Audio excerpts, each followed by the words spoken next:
Hey guys, welcome back to another video. Today I have one of the most popular trim levels in the Elantra lineup, and for good reason, the SEL Convenience.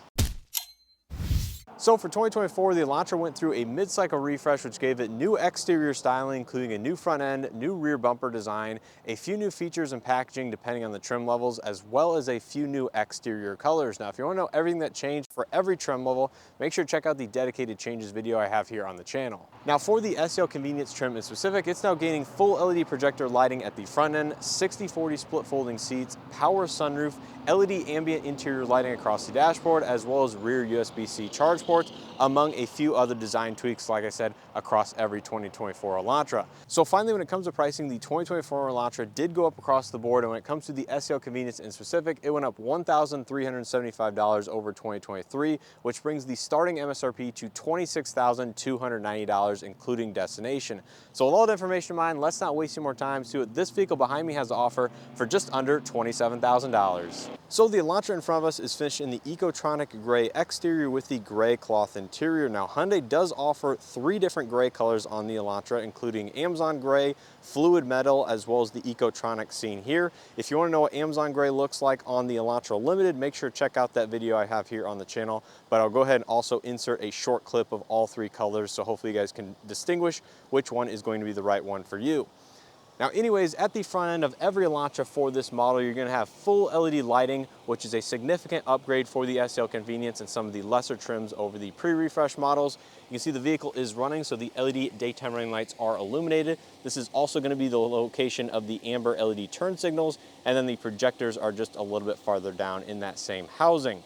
You do have the chrome strip which connects the 2 sides of the DRL together. It almost looks illuminated, but unfortunately that is not going to be illuminated as in the Horizon LED light found on the Kona and the upcoming refresh Sonata. So that is not available on the Elantra, unfortunately. But we do have the new Hyundai stainless steel flat Hyundai logo, which looks very nice. Once again, a nice upgrade and change for this year. And then we have the all new front bumper design, which gives it a more premium look, kind of a streamlined look with the satin black elements for the grille and the lower diffuser. And then the SEL Convenience does add the radar sensor for the smart or adaptive cruise functionality. Now coming around to the side of the vehicle, these are going to be the same 17-inch wheels found on the SEL Convenience and the Top Limited, wrapped in 225, 45, 17-inch Kumo Solus all-season tires, and they have a machined and dark gray accent finish. It actually matches the Ecotronics gray quite well. Coming to the mirror caps, these are going to be body color, no LED turn signal integration, but they are going to be heated and do have blind spot detection. The SEL Convenience is the first trim or the entry-level trim to get heated mirrors, and then of course everything higher does have it as well. Standard regular proximity entry on both front door handles. Here from the side of the vehicle, you can see the nice chrome accent trim on the beltline window molding. Hyundai did add this parametric design C-pillar for 2024, so that is a very small change. And then they did also add the single power sunroof to this trim. Before, you had to get the Limited, and then in early 2021, I believe 2022, you could also get it on the SEL Premium trim, but of course that was discontinued for 2023, so you had to go to the Top Limited just to get the sunroof. But anyways, out back you will find a little bit of LED lighting with the LED running light that spans across the entire width of the vehicle, but still incandescent brake, turn signals, and reverse bulbs in the normal housing. You do have the new rear bumper design, which is substantially different versus the pre-refresh models, with the silver accent trim that wraps across the entire width, and a slightly more aggressive rear diffuser, which also has these kick-down plates on the left and right-hand side. This is kind of a love it or hate it element, and overall it does look quite different, like I said, versus the pre-refresh models, but still overall a very attractive design. And then you have the new satin finish Hyundai logos, as well as the Elantra across the tailgate with your integrated backup camera and then your trunk release button in the center right there. So you guys will have to let me know down in the comment section below what you guys think of the refreshed Elantras. Still think it is a very attractive compact sedan. Of course, a little bit larger than the typical compact from just a few years ago, but overall a nice affordable transportation for sure. Now let's go ahead and take a quick look at the window sticker so you guys know exactly how this one is equipped, and then we'll jump onto the interior. So taking a look at the window sticker, the Elantra SEL is going to be a very, very nice value trim level with a lot of nice amenities, and then the convenience package package even takes that one step further.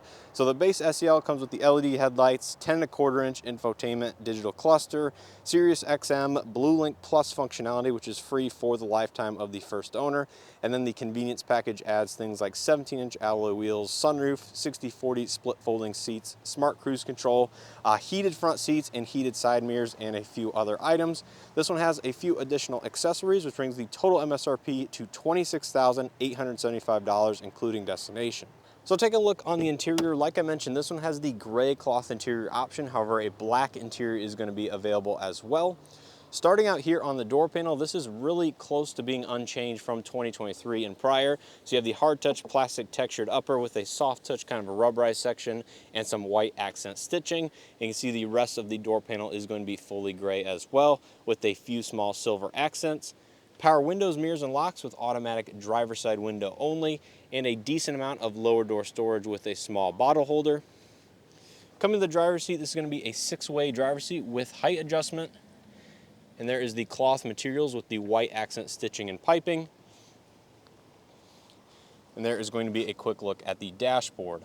So here on the inside of the Elantra, the changes are going to be much less significant compared to the outside, but there are a few nice tweaks to the dashboard, wireless charger, and the rear seats as well.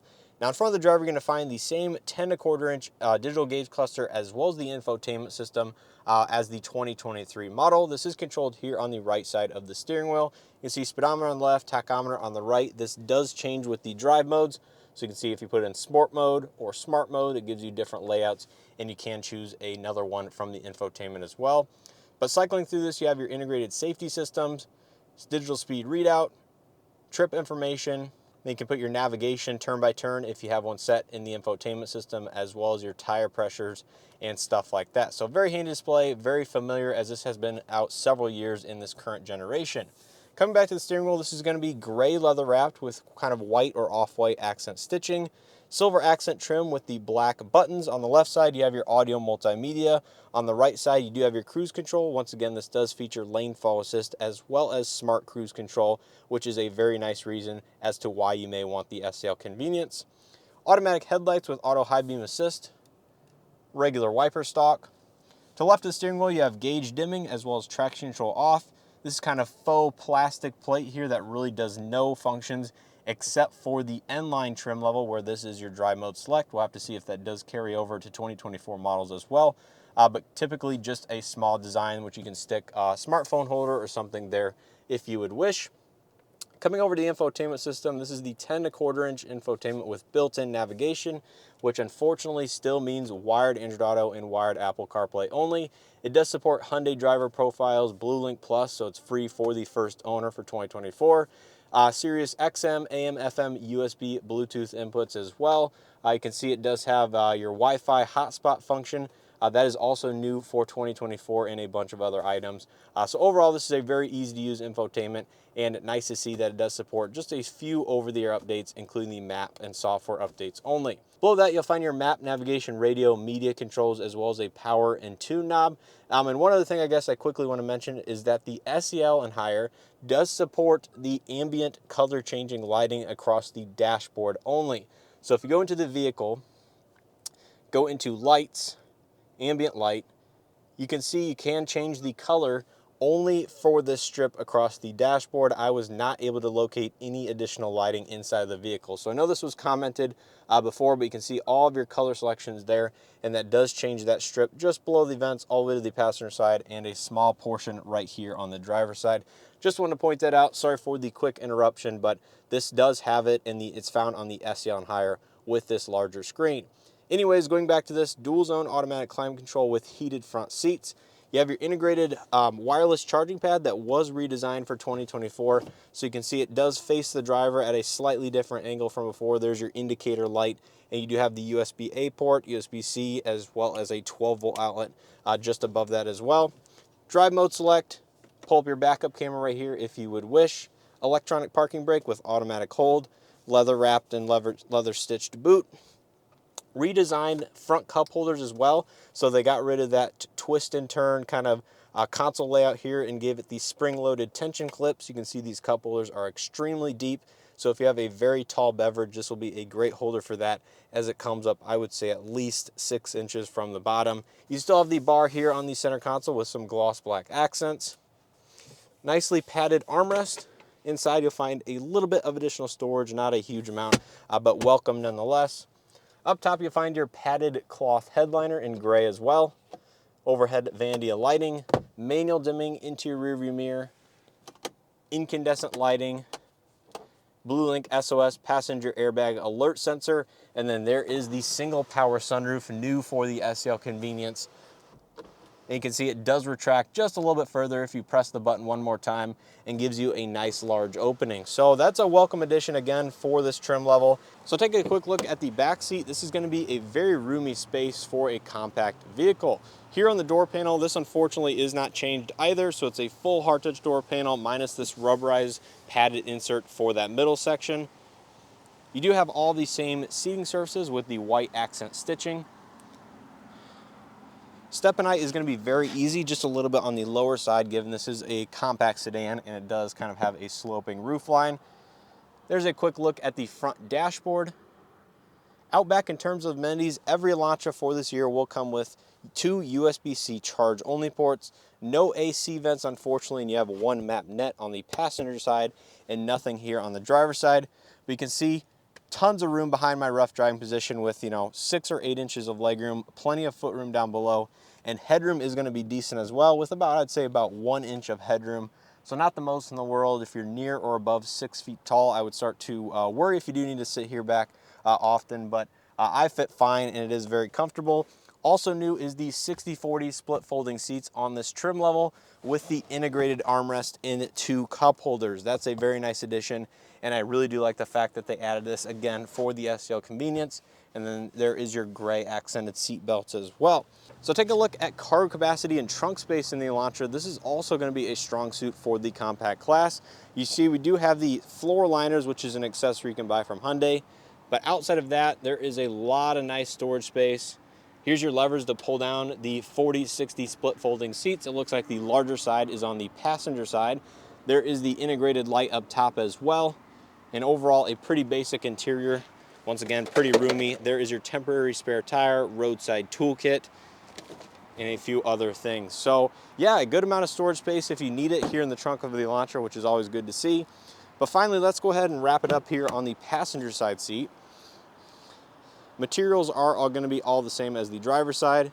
Just a 4-way manual seat, so no height adjustment. There's going to be a quick look at the dashboard. Just a little bit of storage here on the side of the console. The glove box is not damped, nor does it have any lighting inside, but there is your owner's literature. Looks like Hyundai spruced it up for this year and gave you a little blue packet with a pocket on the back, so that is a very cool addition. I always like to see those smaller things. But yeah, overall, some very nice changes to the 2024 Elantra. Let's go ahead and pop the hood, see what powers this particular vehicle, and then go ahead and wrap up this video. So under the hood of most trims of the Elantra, you're going to find the same 2-liter naturally aspirated 4-cylinder engine paired to an IVT type transmission. This puts out 147 horsepower and 132 pound-feet of torque through the front wheels only, as all-wheel drive is not available. And this is one of 4 different engine options available in the Elantra, whether you're getting the N-Line with the 1.6-liter turbo, the top-end version with the 2-liter turbo, or the hybrid version of the Elantra with the 1.6-liter 4-cylinder paired to an electric motor and a small battery pack. So if you're looking for a little bit of additional output, there is certainly an Elantra for you. This is going to be the most popular powertrain in the Elantra and is actually quite fuel efficient as well. So that's going to do it for my quick walk-around tour of the 2024 Hyundai Elantra SEL Convenience. Hopefully you guys enjoyed this video and or found something helpful. If you did, make sure to hit that like button below. It greatly helps out the channel, these videos. Subscribe if you guys haven't already, and make sure to stay tuned and check out additional content I have here on the 2024 Elantras and other vehicles as well. So if you're looking for a mid $20,000 compact sedan, I think the SEL Convenience certainly hits a sweet spot for many buyers. Again, you get things like BlueLink Plus free for the lifetime of the first owner, heated front seats, dual zone automatic climate control, you get the wireless charging pad, leather wrapped steering wheel, power sunroof, and the nicer split folding seats out back, among a host of other amenities. So for about $26,000 to $27,000, I think this is a very good value. Oh, and I really do like the smart cruise control function. That is certainly a feature I'm looking for in a brand new vehicle if I were in the market, and this one is the first trim level to get that in the lineup. So yeah, I really think the SEL Convenience or the Top Limited are going to be good options in this space. But let me know your thoughts down in the comment section below. Is there a trim level that stands out to you in terms of value, or is there just another vehicle or trim level that you think is going to be a better buy? Let me know your thoughts down in the comment section below. As always, make sure to check out other content I have. I appreciate the support here on the channel and hope to see you guys in the next one.